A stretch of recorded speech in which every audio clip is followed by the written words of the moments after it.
पहले सस्ता राशन के दाम बढ़ाए, फिर बिजली के और अब बस किरायों में बढ़ोतरी करके भाजपा सरकार ने जनता के ऊपर कुठाराघात किया है। जहां केंद्र सरकार भी गैस सिलेंडर, पेट्रोल, डीजल के दामों में निरंतर बढ़ोतरी करके जनता को लूट रही है, वहीं प्रदेश भाजपा सरकार भी मोदी सरकार का अनुसरण करते हुए जनता पर बोझ डालने के काम में लगी हुई है। ये प्रतिक्रिया प्रदेश कांग्रेस प्रवक्ता दीपक शर्मा ने जारी की है। उन्होंने कहा कि ऐसा लगता है कि भाजपा सरकारें जन कल्याण की परिभाषा ही भूल गई हैं, जनता का खून चूसने पर उतारू हैं। कांग्रेस प्रवक्ता ने कहा कि जयराम ठाकुर सरकार बताए कि जो केंद्र में 20 लाख करोड़ देने की डेंगे हाँकी जा रही थी, वो पैसा कहाँ गया। धरातल पर स्थिति इतनी बदतर हो चुकी है। दीपक शर्मा ने कहा कि मोदी और जयराम सरकारें असंवेदनशील हो चुकी हैं। आम जनता का दर्द इन्हें नजर नहीं आता है। अफसोस की बात तो ये है कि राहत बड़े घरानों को दी जा रही है, मध्यम वर्ग को कर्ज का तड़का और गरीब जनता को आत्मनिर्भर बनने की सलाह देकर छुटकारा पाया जा रहा है। यह स्थिति चिंताजनक है। प्रदेश सरकार ने कोरोना संकट के दौर में जनता को एक भी राहत प्रदान न करके गैर जिम्मेदाराना भूमिका निभाई है। सरकार का यह रवैया कल्याणकारी राज्य की मूल भावना के खिलाफ है। भाजपा सरकारों के जन विरोधी फैसले ये दर्शाते हैं कि इन्हें आम जन से कुछ भी लेना देना नहीं है। ये मात्र पूंजीपतियों की सरकार है। दीपक शर्मा ने कहा कि महामारी के संकट काल में किसान, बागबान, मजदूर, युवा, छात्र, मध्यम वर्ग, छोटा व्यापारी सहित सभी वर्ग आहत और प्रभावित हुए हैं, लेकिन भाजपा सरकारों ने केवल बड़े पूंजीपतियों को करोड़ों रुपए की राहत दी।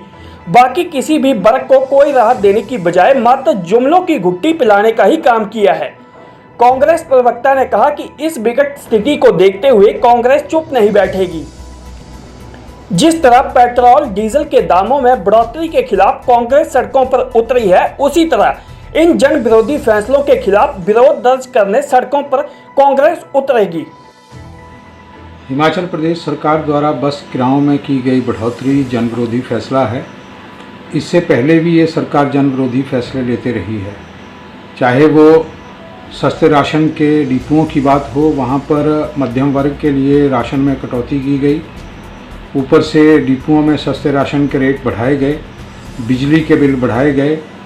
केंद्र सरकार की बात करें तो गैस सिलेंडर में अप्रत्याशित बढ़ोतरी हुई है। उसके बाद डीजल और पेट्रोल के दामों में जिस तरह से हर दिन बढ़ोतरी की जा रही है, जनता को लूटा जा रहा है, वहाँ पर भी जो है वो आम जनता के ऊपर मार पड़ी है।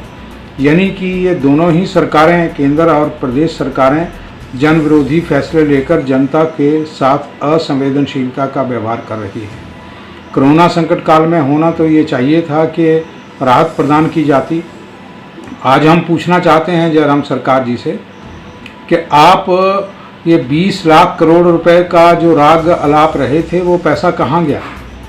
आज जनता को राहत देने की जगह आपने उल्टा इस ढंग का फरमान जारी किए हैं कि राहत अगर मिली है तो बड़े बड़े घरानों को उनके लोन माफ़ करके करोड़ों रुपए का उनको राहत दी गई है।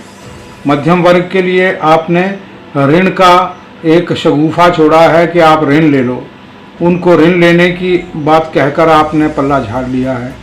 और जो गरीब वर्ग है उसको आत्मनिर्भर बनने का जुमला छोड़कर आप जो हैं किस तरह का व्यवहार कर रहे हैं। ये लोक कल्याणकारी राज्य की जो मूल भावना है उसके खिलाफ है। हम इसका कड़ा विरोध करते हैं। कांग्रेस पार्टी जिस तरह से डीजल, पेट्रोल के दामों में बढ़ोतरी के ऊपर पूरे देश में आंदोलन कर रही है, निस्संदेह उसी तरह हम इन सब जन विरोधी फैसलों के खिलाफ सड़कों पर उतरेंगे। कांग्रेस चुप नहीं बैठेगी। जनता को आ रही समस्याओं के प्रति निस्संदेह हम संवेदनशील हैं और हम इसका कड़ा विरोध करते हैं।